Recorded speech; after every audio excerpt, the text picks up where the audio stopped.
To understand where we are going, we must first understand where we have come from. Healthcare provision for ME has a checkered history on our island. The origins of this project can be traced back to the 1980s and a horrendous experience for one local family. The malicious practices employed by Manx authorities were presented as evidence to a House of Commons Select Committee in 2003. Our island was held as an example of what neglectful treatment looks like. Craig Morris of ME Support Isle of Man picks up the story 11 years later.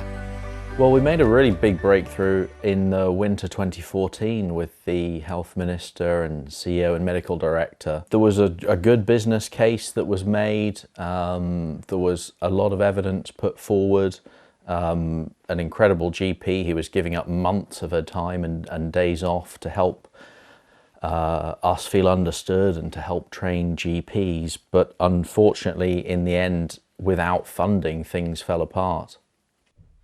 And so the waiting continued. Having explored all the possibilities, Craig organised an online petition in early 2019. As Craig said in his interview, this has been talked about for 9 years now, and it's enough of talking about it. It's time to do it. It is clear that the ministers get it and want this to happen. There were countless opportunities to improve healthcare for this debilitating condition on our island. The talking had taught us that it only takes one virus to change a life, and that inaction would have grave consequences. There are going to be more ME cases. This is a serious virus. ME arises from viral infections. We didn't know what it was called, but people with ME were predicting long COVID. I think the Isle of Man had a great opportunity to prepare before the pandemic. There's a campaign been running for decades for improved healthcare for people with ME, and the Isle of Man came quite close on a number of occasions with different health ministers who make promises of creating an ME service. If those promises had been fulfilled before the pandemic, then that would have been useful. That would definitely have been helpful for people experiencing long COVID. It wouldn't have, sorted all of the issues. There are some differences with long COVID, but that would have been helpful, and there's a huge missed opportunity. Then the second element is, once the pandemic was here, what was the response like? And I think it could have been better. I think there was a lot of conflicting priorities and a lot of things that needed dealing with at the start of the pandemic, but this was a foreseeable problem very early on, and not necessarily the most burdensome problem either to deal with. So I think a little bit of resource earlier on would have made a big difference. Realising that a difference could be made, the political campaign needed to find top gear.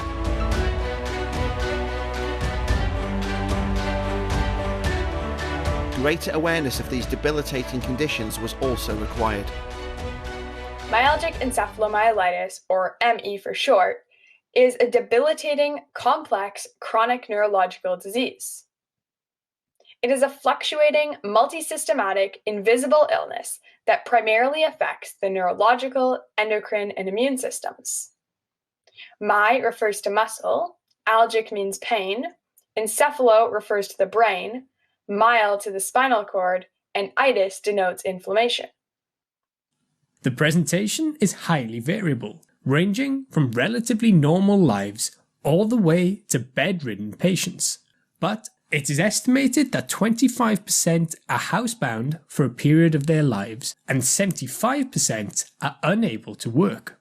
According to the United States Center of Disease Control, unexplained fatigue alongside a significant drop in the ability to perform activities compared to before the illness is a main feature of chronic fatigue syndrome. This needs to have been present for over 6 months. There is also a worsening of symptoms in the 48 hours after physical or mental activity, which can last for weeks, termed post-exertional malaise. Sleep disturbance is common, including people who despite sleep still remain fatigued, termed unrefreshing sleep. On top of these, prevalent symptoms include orthostatic intolerance, which means feeling lightheaded or experiencing vision changes with changes in position such as standing or sitting upright, and cognitive issues often referred to as brain fog.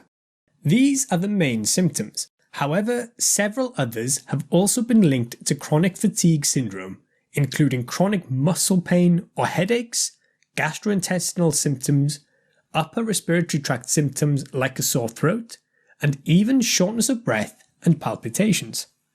Interestingly enough, long COVID and ME have many overlapping symptoms and have been found to benefit from the same management strategies. A lot of the patients with long COVID have these ME-type symptoms. They're activity-induced fatigue, cognitive dysfunction, dysautonomia, post-exertional malaise, pain, all these ME symptoms. But on top of that, they've got another layer. They've got their COVID symptoms. So this is probably, in some cases, related to organ damage from the actual COVID infection. So they've got lung damage. Some of them have even got problems with heart damage as well. So this is causing shortness of breath, palpitations. They may have ongoing fevers. They've got loss of taste and smell. So they've got two layers to it, the ME type symptoms and the actual COVID symptoms. These are complex illnesses, but there are two very important messages that can be easily communicated. Firstly, the importance of activity management. How does a patient's condition generally change? It would change if they've got too many demands on their energy at that time. So they're pushing themselves and they're working past the limits of energy that they've got, then they will go worse. And conversely, if they're managing their energy levels well? Yeah, the ideal is for them to be working at, say, using 80% of the energy that they've got. And if they can work at that parameter, then they should, be able to increase over time the amount that they're doing and at least stay stable. That if you manage people very early on well in this illness and they don't go back to work, they don't go into this cycle of doing too much, then crashing, doing too much, going back to work, etc. If you can get particularly what we call the activity management correct, that's activity and energy management correct in the very, very early stages, then that can mitigate against a lot of long-term ill health from that.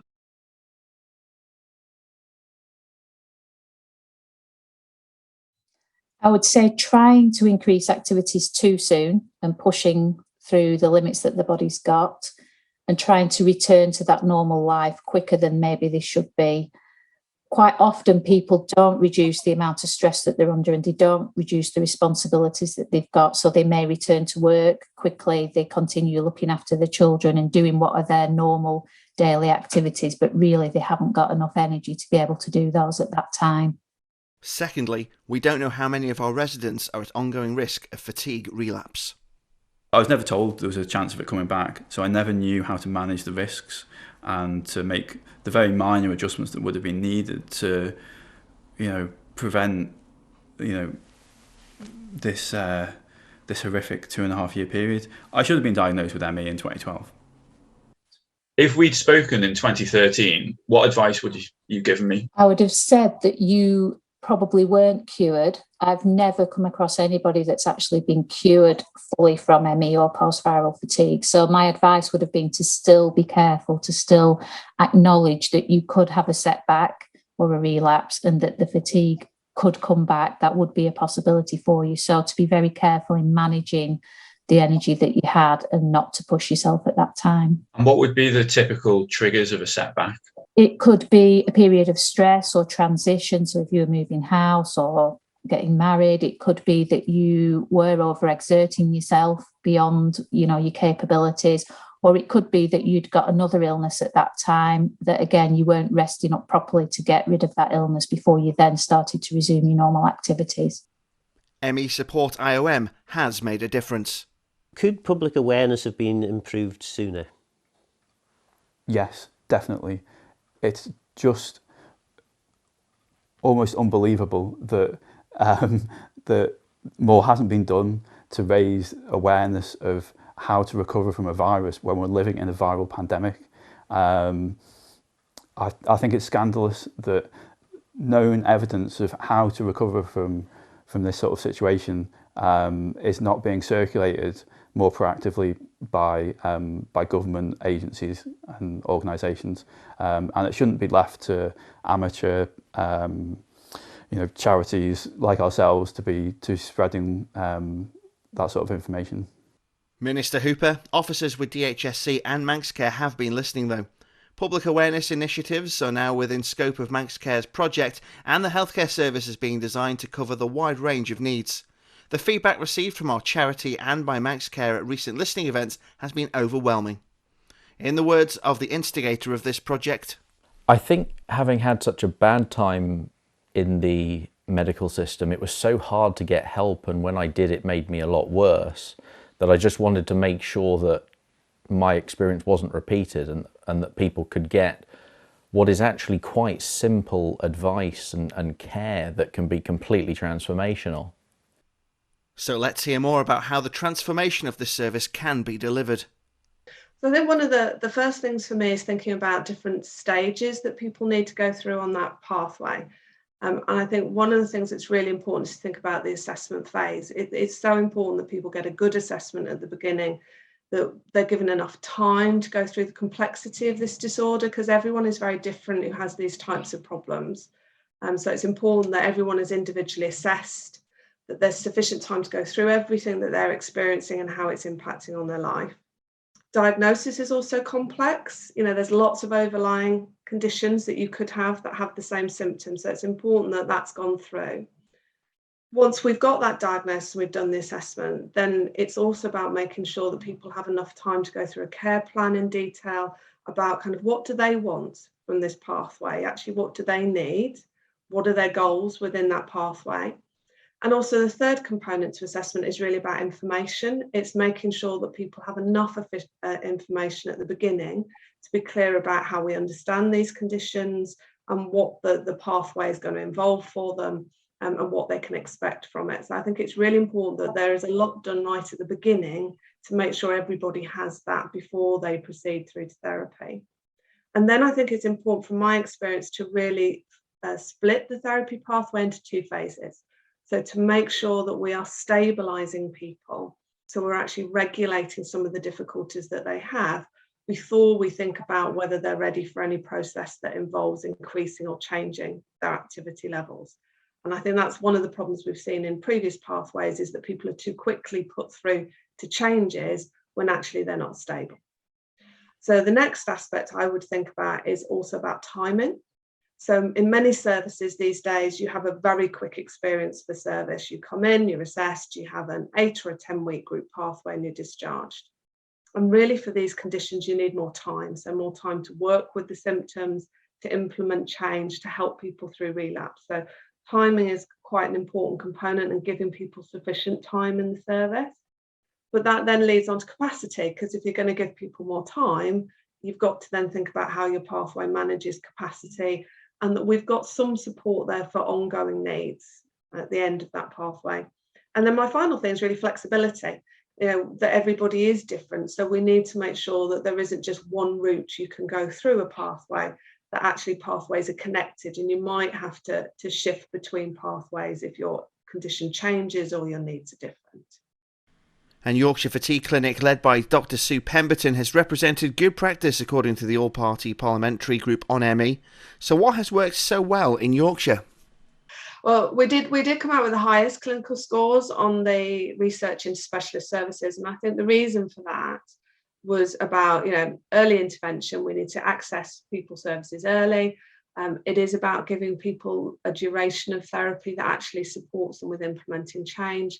And I would also say having a clear therapeutic model, such as we use dysregulation to explain the illness and why people need to make those changes.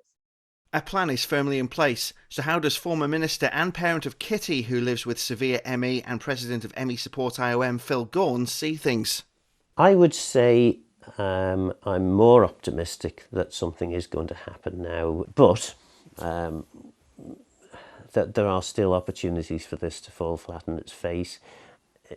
The things that can actually help Kitty are hard to deliver, but I hope that the service will actually be delivered.